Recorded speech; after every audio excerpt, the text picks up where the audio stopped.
नमस्कार दर्शकों, स्वागत है आप सभी का आपके अपने चैनल थिंक टैंक पर। मैं हूं आपके साथ प्रेरणा शर्मा।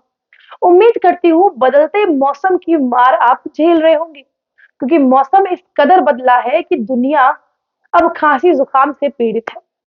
लेकिन मौसम का बदलाव शायद आप झेल जाएं, लेकिन एक ऐसा बदलाव इस देश की अदालतों में देखने को मिल रहा है जो शायद हमारे देश का लिबरल और जो सो कॉल्ड सेक्युलर इकोसिस्टम है वो ना झेल पाए। आप समझ रहे होंगे मैं कौन से बदलाव की बात कर रही हूँ। मौसम का बदलाव सभी झेल रहे हैं, लेकिन ये बदलाव जो हमारे देश की सर्वोच्च न्यायालय उच्च न्यायालयों में आया है, ये वाकई अपने आप में बीमार करने वाली बात है हमारे देश का लिबरल और सेक्युलर इकोसिस्टम को।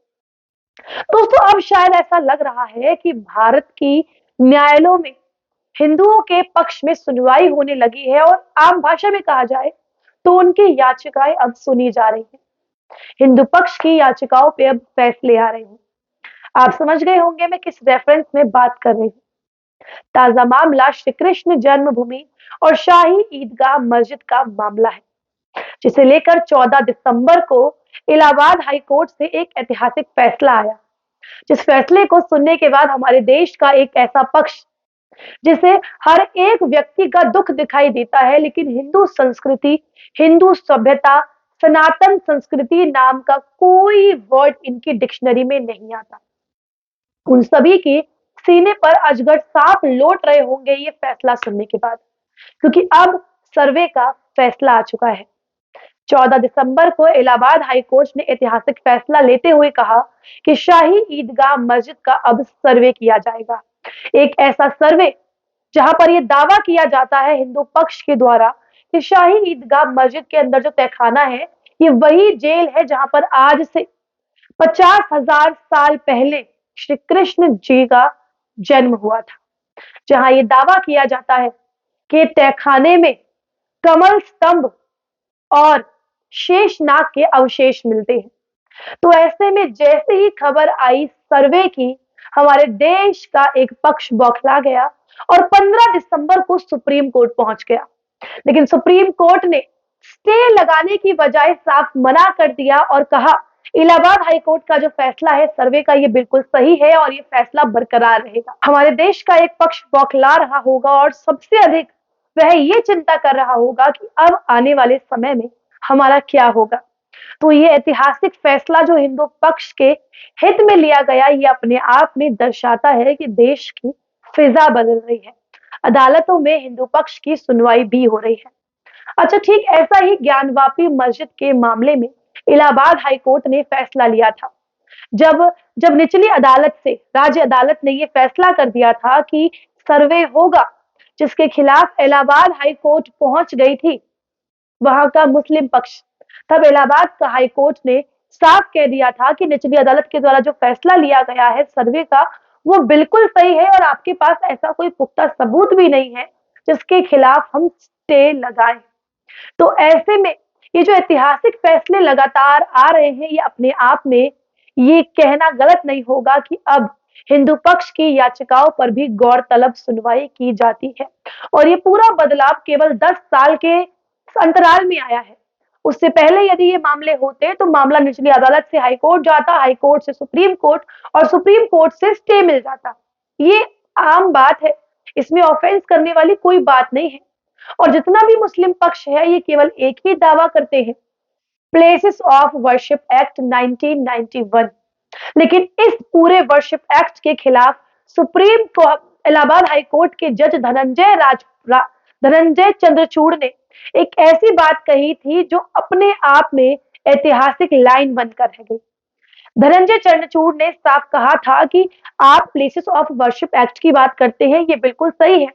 इसके तहत 1947 से पहले या उस वक्त जो मंदिर जिस परिस्थिति में है, जो भी वर्शिप प्लेस है, वो वैसा के वैसा रहेगा और जितने भी केस चल रहे हैं वो खत्म कर दिए जाएंगे।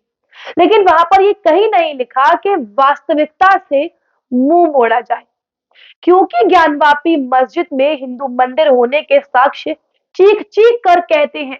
श्रृंगार गौरी की मूर्ति, नंदी बाबा की मूर्ति और जो शिवलिंग मिला है, तो ऐसे में इस बात को झुटलाया नहीं जा सकता कि यहाँ पर साक्ष्य मिले हैं।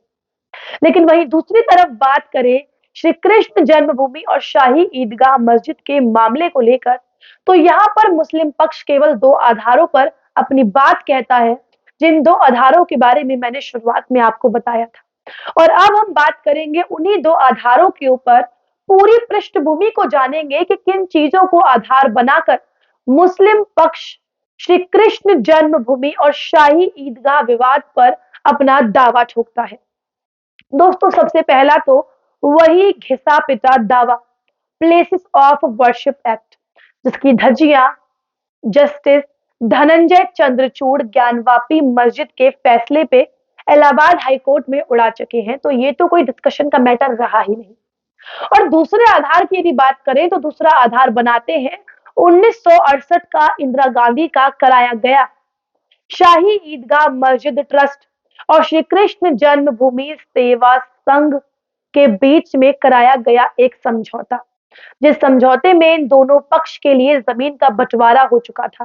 क्योंकि श्री कृष्ण जन्मभूमि और शाही ईदगाह मस्जिद के पूरे एरिया की बात करें तो यह 13.37 एकड़ जमीन है, जिसमें उस समझौते में दावा किया गया कि 2.5 एकड़ जमीन शाही ईदगाह मस्जिद को दे दी गई है। लेकिन भला हो विष्णु जैन जी का, जिन्होंने ये जो समझौता 1968 का बताया जाता है, इसके इसके असली दस्तावेज को ढूंढा, अपनी मेहनत, अपना श्रम, अपना रिसोर्सेस सभी लगाए और अंत में ये पता लगा, उन्हें असली दस्तावेज मिले और अंत में ये पता लगा कि जिस समझौते को आधार बनाकर मुस्लिम पक्ष हमेशा ये कहता है कि हमारे देश की पूर्व प्रधानमंत्री इंदिरा गांधी के द्वारा किया गया ये समझौता था, तो ये बात सामने आई कि श्री कृष्ण जन्मभूमि सेवा संघ नाम का कोई संस्थान असलियत में था ही नहीं। इसका कोई अस्तित्व था ही नहीं। ये मन गढ़ंत कहानी और मन गढ़ंत संस्थान को जन्म दिया, जिसका जमीनी वास्तविकता से कोई ताल्लुकात नहीं, कोई हकीकत नहीं। देखिए हमारे देश की सरकारों का असली चेहरा, जो चीजों को खत्म करने की बजाय चीजों को पेचीदा करने के लिए झूठे झूठे संस्थानों का भी गठन करती है। ये वही बात हो गई कि मेरे घर में मेरे एक पड़ोसी को हिस्सा देने के लिए मेरे एक रिश्तेदार ने एक अलग मेरा डुप्लीकेट खड़ा कर दिया और मेरे घर में उसको हिस्सेदार बना दिया। ये हमारे देश की सरकारें हैं जो कहती है इतिहास को भूल जाओ, जिनका कहना है इतिहास में जो हो गया सो हो गया। दर्शकों, मैं आपसे पूछती हूँ, हम इतिहास को तो भूल सकते हैं, लेकिन क्या हम अपनी संस्कृति को भूल सकते हैं? क्या हम अपने इष्ट, अपने देवी देवताओं को भूल सकते हैं? हमारे देश की सबसे पुरानी पार्टी कांग्रेस पार्टी, जो अपने आप को बताती है कि हमारे पूर्वजों का खून इस मिट्टी में मिला है, तो क्या कांग्रेस पार्टी यदि चाहती इस मुद्दे को वही खत्म नहीं कर सकती थी?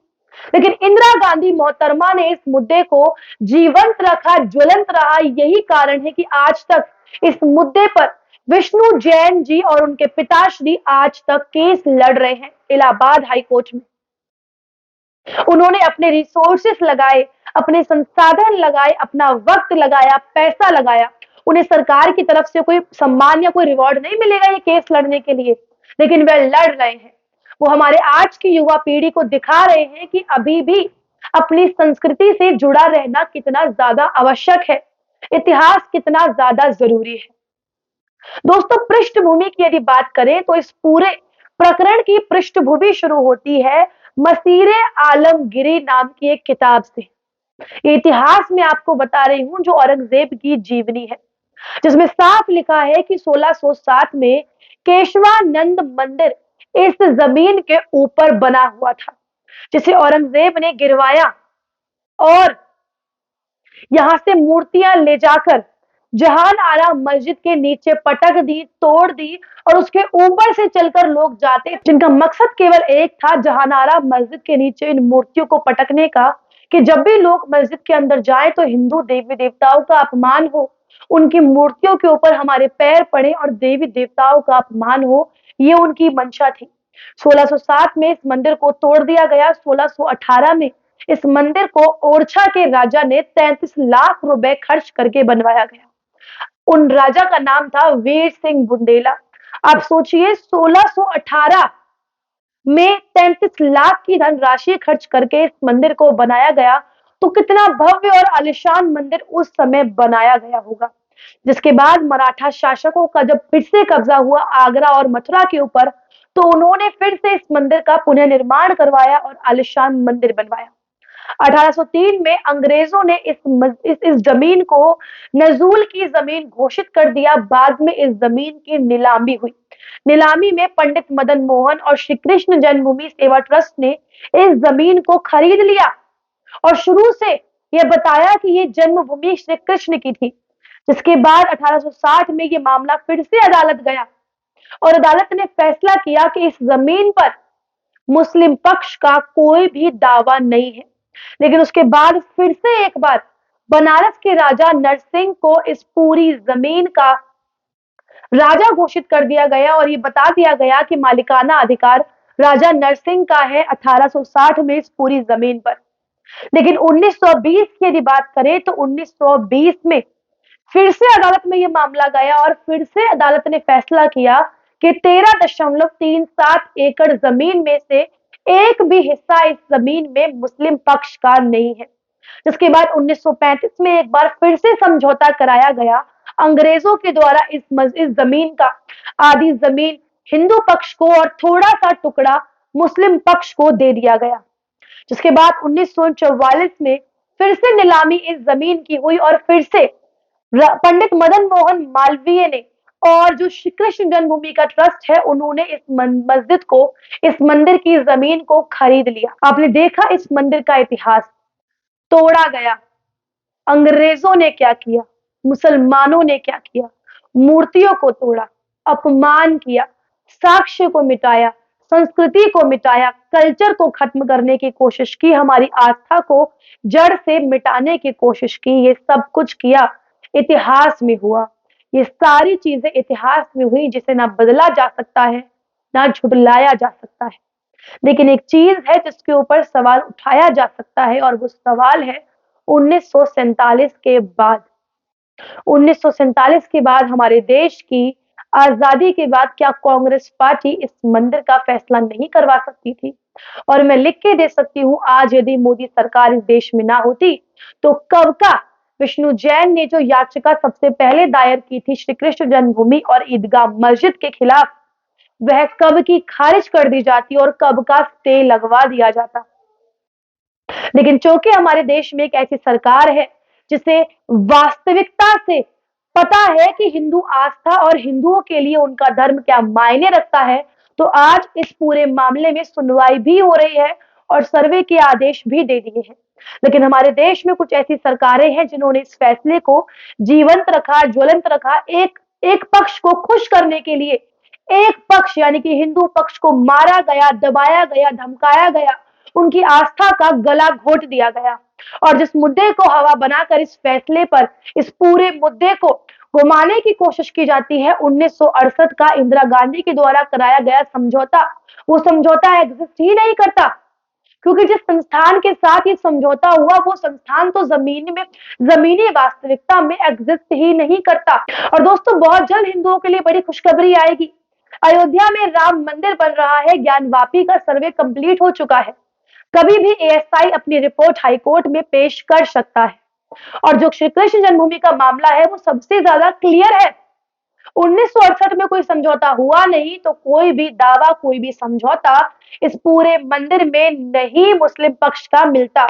और 1944 का इतिहास कहता है कि अंत में जब नीलामी हुई तो ये पूरी जमीन पंडित मदन मोहन मालवीय और श्री कृष्ण जन्मभूमि ट्रस्ट के नाम कर दी गई। इतने बड़े इतिहास से जूझते हुए ये मंदिर आज हमारे सामने है। और जिस तहखाने की बात की जाती है जो मस्जिद के नीचे है, जहां श्री कृष्ण भगवान का जन्म हुआ था, वो भी जल्द ही हमारे पास होगा। श्री कृष्ण की जन्मस्थली हमारे पास होगी।